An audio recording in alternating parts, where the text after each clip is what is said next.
So one of the drawbacks to doing the overnight show is we usually don't get to give anything away. And that sucks. Those daytime shows get to give stuff away. But every once in a while, they throw us a bone. So some exciting news here that I want to pass on. And it's not just our show. It's all of Fox Sports Radio. But they included our show. How nice of that is of management to include our program. So Fox Sports Radio has teamed up with our friends at tirerack.com. You hear us talk about tirerack.com a lot. It's a good company. They've got a good product. Everyone needs tires these days, right? And that's just the way it is. And so to give away a set of 4, not 1, not 2, not 3, a set of 4 brand new tires. How cool is that? Yeah. Valued at up to $1,500 every 2 weeks. So it's not just a one-time giveaway. No. Every 2 weeks. Every 2 weeks during this summer. And that's right, 3 lucky listeners will receive a set of 4 tires plus installation, taxes, and fees valued at up to $1,500. And it can be yours. Right? Yeah. It's the Summer of Tire Rack Sweepstakes. Enter daily at foxsportsradio.com to increase your chances to win. Yes, you. Not him or not him. They're not eligible. But you can register to win every single day to improve your chances. A winner will be selected every 2 weeks between now and August 27th for a set of 4 brand new tires. Here's the key part. Listen closely. To enter, here's what you do. All right? Get the rules and enter. Visit foxsportsradio.com. And I would really like somebody that listens overnight to win because it would upset management greatly if that happens. So I'm pulling for you, the overnight nocturnal listener, to win these tires. It's sponsored by tirerack.com, the way tire buying should be. Again, if you want to enter, foxsportsradio.com, enter every single day, all summer long, and you can smell the rubber of brand new tires. And you can thank your friends at tirerack.com and Fox Sports Radio. The Celtics have shown Jaylen Brown the money. Jaylen Brown agreeing to sign the richest deal in the history of pro bouncy ball, a 5-year contract worth north of $300 million. Of course, the federal government will get most of that in taxes, but that is a super max contract, and that means that Jaylen Brown is contractually obligated to the Boston basketball team till 28-29, and the deal larger than the Joker's deal.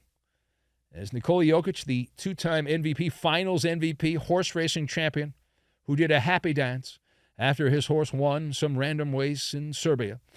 His contract, $276 million. The contracts go up because the revenues go up. They never go down. They only go up. They get all that random money from China or wherever, and the money keeps going up. So anyway, let us discuss the question. What is your takeaway from Jaylen Brown signing the richest contract in the history of the NBA with the Celtics at this point? So I've got down payment, the Stork, and Hemingway. And we will combine all of these things together, and we are going to make a full moon. By the way, the next full moon, August 1st. Fun fact. Next full moon. Yeah, thank you. All right. So first of all, congratulations, Mazel Tov, to Jaylen Brown after some very spotty basketball, which was documented on these airwaves as we did breathless coverage of the NBA postseason, because that's how we operate in these parts. And we were yapping away about the Jaylen Brown disappearing act, where late in games, Jaylen Brown would either not take shots, he had a little Ben Simmons action, or just not be all that effective at key stretches, crunch time in certain NBA games. So, listen, he gets paid despite the vanishing act. Congratulations. It's just like football. He was next in line. The Celtics, it's really FOMO is what it is. Fear of missing out. The Celtics are afraid that Jaylen Brown would go to Atlanta or to Sacramento or God knows where and just be wonderful. They don't want to miss out on that, so they have the FOMO.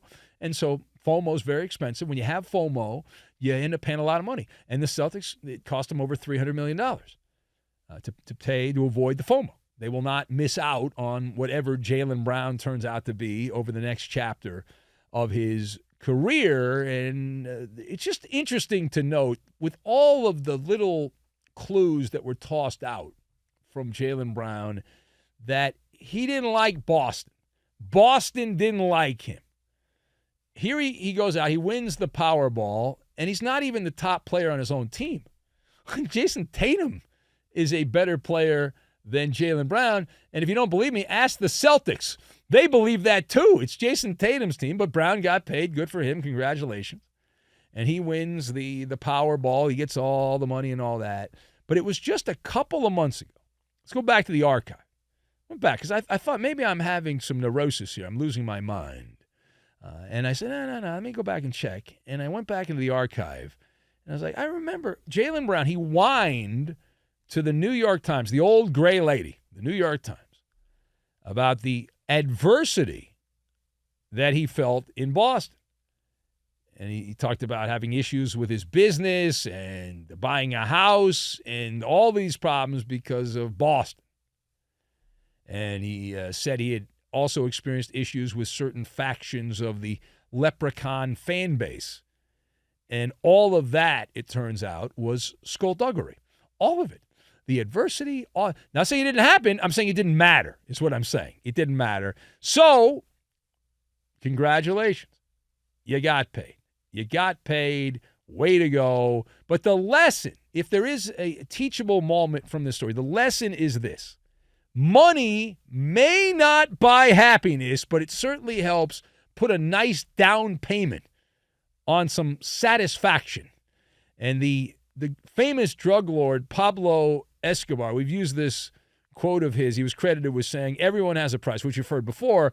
But the important thing is to find out what that is, right? What that price is. And the Celtics found out that for $304 million, that Jaylen Brown will bite his tongue and he will put on a happy face, and all of the adversity will no longer be a problem. He'll buy a big mansion somewhere with big giant gates, and that'll be that. And he'll deal with all the things that have taken place. Now, secondly, speaking of the NBA, let's go now to Philadelphia, where the 76ers star James Harden continues to be blowing in the wind. James Harden at loggerheads with the Sixers. Now, he has issued a statement about Damian Lillard, of all things. He did an interview recently, was asked about the standoff Lillard's having with Portland, as he'd like to get out of Portlandia and go to Miami and all of that. Harden said that he, quote, sees both sides of it, he said, in terms of teams catering to star players and their request to trades while simultaneously attempting to get a fair market offer in return. Then the Beard added, and this is an important caveat, the Beard added, I wouldn't want an organization to send someone somewhere they wouldn't want to be. That's a big part of the quote. So how are those James Harden trade talks going out of the Delaware Valley? And they continue to be a stalemate. You might want to ask the Stork, because James Harden, his trade request is in a pickle jar. A jar of pickles with the Stork logo on the front of it at this particular point. Why? Because the Clippers know James Harden is hell-bent on playing for them. Therefore, they don't have to give up anything of real value, because Philadelphia is caught between the devil and the Grim Reaper, side by side there. And so that is the problem. And, for example, the latest scuttlebutt around the NBA is that the Sixers would like to have that man, there goes that man again, Terrence Mann, in a trade. Mann is a good rotational player. He's not a great player. The Clippers think he'll be a great player. He hasn't been yet. And not a star.